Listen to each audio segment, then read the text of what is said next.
Well, good morning, everyone, and welcome back to Morning Musings. Thankfully, it doesn't look like I'm outside at noon this morning. Managed to get my camera settings adjusted just a little bit, and I apologize for that yesterday, but I didn't realize what was going on.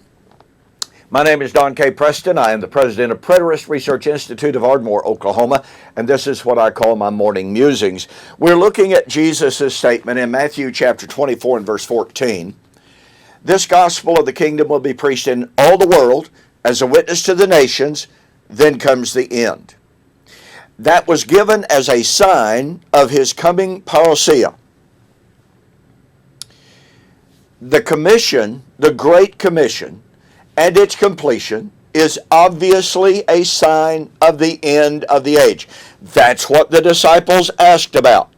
They were not asking about something separate, distinct, and apart from the end of the age. And they were not asking about the end of the age separate, apart, and distinct from the fall of Jerusalem and the temple. They believed, because Jesus said, "Do you not see all of these things?" speaking of the destruction of the temple or the buildings of the temple and the city. Do you not see all of these things? The time is coming in which not one stone shall be left standing on top of another. That is what prompted their question. You cannot, therefore, divorce Jesus's, number one, you can't divorce their questions from Jesus's prediction. And you cannot divorce Jesus' response and answers from their questions. They asked about it, Jesus answered. Now, I shared with you yesterday the word world, and by the way, I gave a wrong reference. I think I said Luke chapter 3, that Caesar Augustus passed a decree that all the world should be taxed. I think I gave Luke chapter 3. It's actually Luke chapter 1. One of our viewers certainly caught that, and I appreciate that. So anyway, I pointed out that the Greek word for world is oikumene. And that whereas Jesus said the gospel would be preached in all the world, Paul said in Romans chapter 10, the gospel, the sound of the gospel, the sound of the preaching of the gospel had gone out throughout all the world, in all of the earth. Come back to that word a little bit later. But Jesus said the gospel would be preached as a witness to the nations. Greek word ethnoi, plural, or ethne, depending on which cognate it is, it's all the same meaning. Now, the question is, here is Jesus predicting the preaching of the gospel into all of the world, to the nations. In Romans chapter 1 and verse 5, Paul said that he had been appointed as an apostle of Jesus Christ, and he said, we have received grace and apostleship for, in other words, here's the purpose that Paul was given his apostleship, for the obedience of the faith among all nations for his name. And the term that he uses there is in pazin to ethnizin. In other words, Paul had been given the responsibility to preach the gospel in all the nations.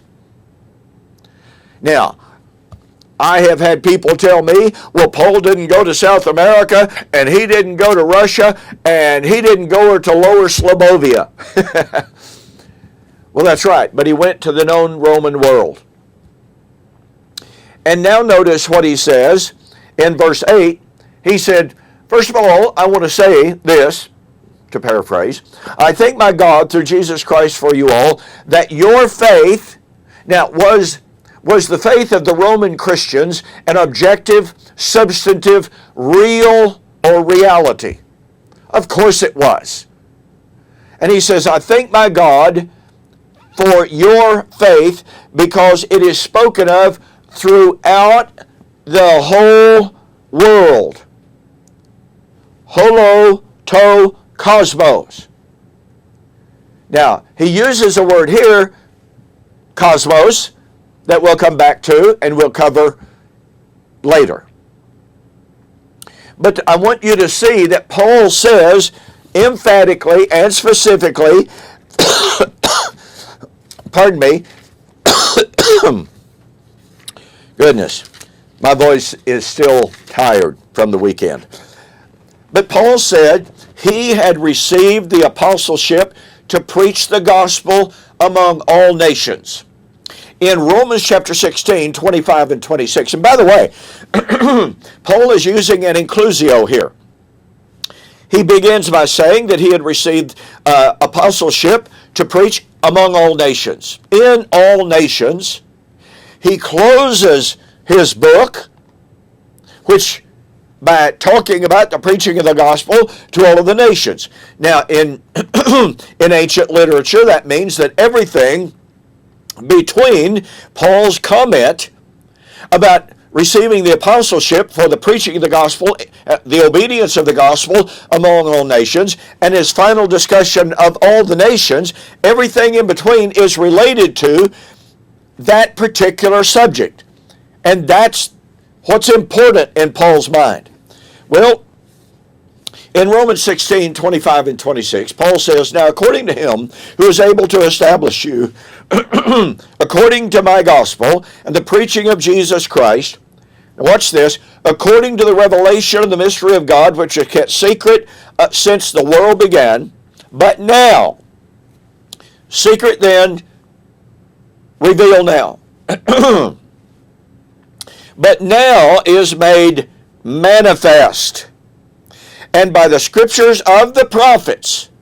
Now that means that although it was not known or understood previously, the gospel, the mystery, was in the Old Covenant prophets. Now after all, you can't preach the mystery from the prophets if the mystery is not in the prophets.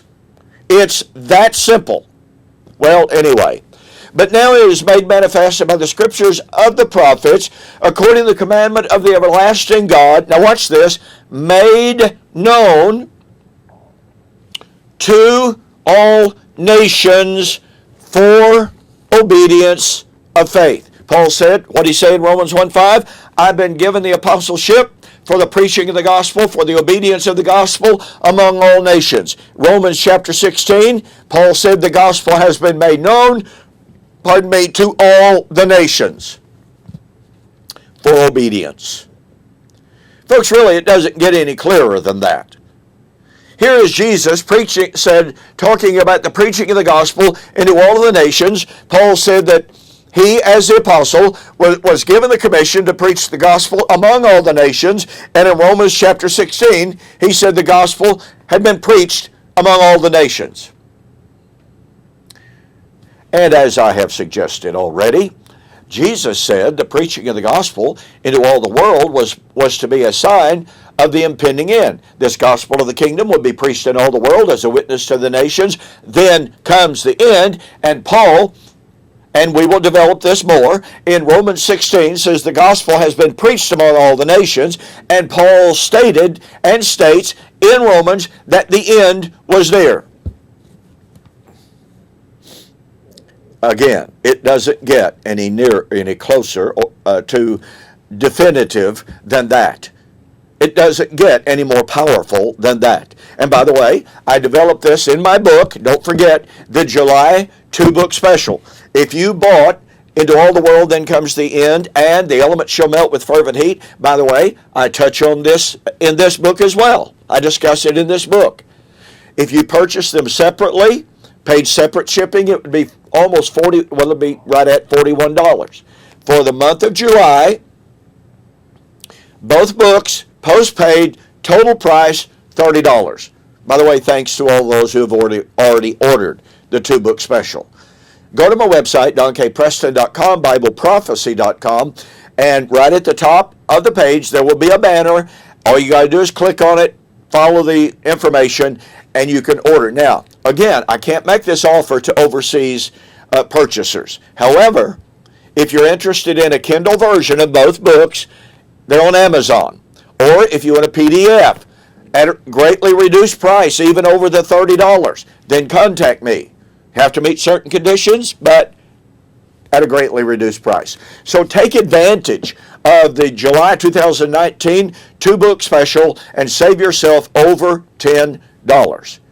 Now look, Tomorrow, we're going to continue our examination of how every word that Jesus used to predict or to command the preaching of the gospel into all of the world, Paul, the apostle, who got his gospel directly from Jesus, said it had been done. This is incredibly important stuff, and it's good stuff, so I'll see you on the flip side.